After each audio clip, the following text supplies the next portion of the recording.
Alegre, agora sim, escutando a gente, conseguindo falar. Igor, obrigado por atender a gente. Queria que você trouxesse esse dia após a derrota do Grêmio na Arena, nesta primeira partida da final da Copa do Brasil. Como é que vai?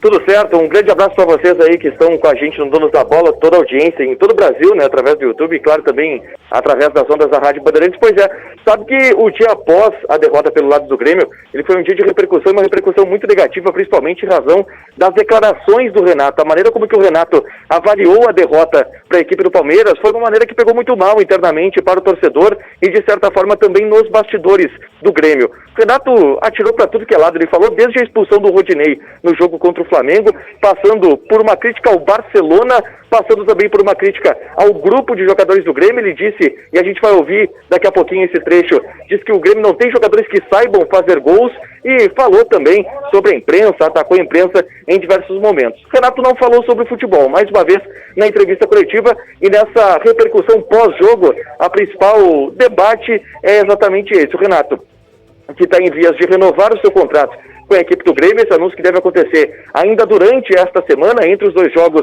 da final da Copa do Brasil, mas que teve a sua imagem um pouco manchada junto ao torcedor, por conta não só da atuação do Grêmio ontem, mas também das declarações dele após o jogo. Inclusive, vamos ouvir um pouquinho do que o Renato disse e tentar sintetizar para quem está nos ouvindo aqui o porquê da bronca do torcedor gremista e também de parte até dos bastidores do tricolor em relação ao técnico do Grêmio.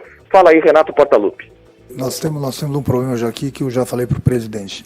Por isso que nessa troca de ideias que eu tenho tido com o presidente a gente precisa buscar e jogadores que sabem fazer gols. O problema do Grêmio é que nós temos pouquíssimos jogadores que sabem fazer gol.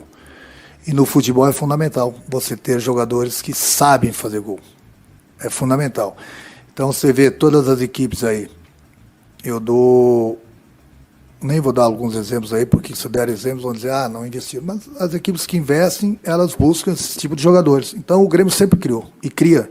Agora, é importante você ter no grupo, você não pode ter um ou dois jogadores que saibam fazer o gol. Você precisa de mais jogadores que sabem fazer gol. Então é uma tecla que eu tenho tocado com o presidente justamente sobre isso.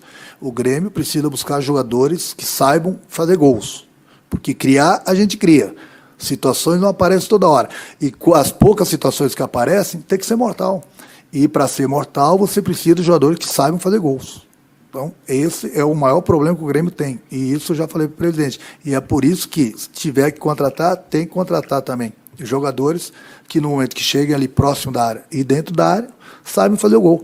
Porque não adianta ficar criando e não tem jogadores suficientes. Não é que não temos ninguém, mas nós temos poucos. E esses poucos têm que se aumentar para que a gente possa aproveitar melhor as nossas oportunidades. E aí me permita, Vini Bueno, Neto, todo mundo que está nos acompanhando aí na Rádio Bandeirantes, a fazer um certo contraponto ao técnico do Grêmio, porque vamos lá, quem foram 2 dos 4 artilheiros do Campeonato Brasileiro nessa temporada?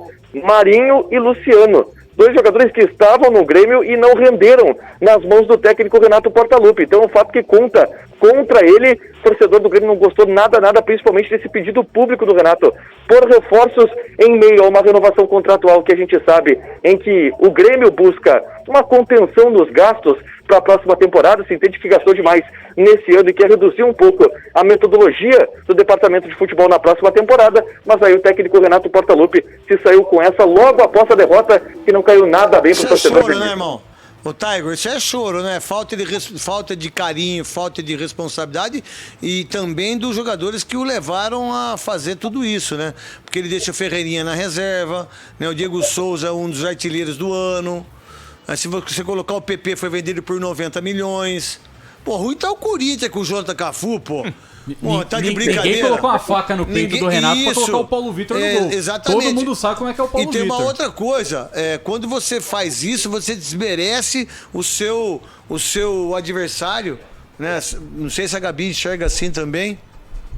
Em relação ao Renato Gaúcho, em relação... Mais do que, desculpa te Pode, interromper, você pode mais do interromper a hora que você quiser. Em vários momentos ele se refere à imprensa como conhecedores de bola. Eu quero que vocês falem desse lance e acaba se escondendo atrás das polêmicas que só existiram na cabeça dele relacionadas ao VAR, ao invés de apresentar um bom futebol. Mais uma vez, eu não acho que isso coloque em xeque o trabalho que ele fez nos últimos 4 anos no Grêmio. Para mim, um dos maiores... Mas não precisa disso toda hora, né? Não precisa, ele acaba se escondendo literalmente atrás da arbitragem. Todas as coletivas fica, como o Soler disse logo no início do programa, uma coisa chata de assistir, né?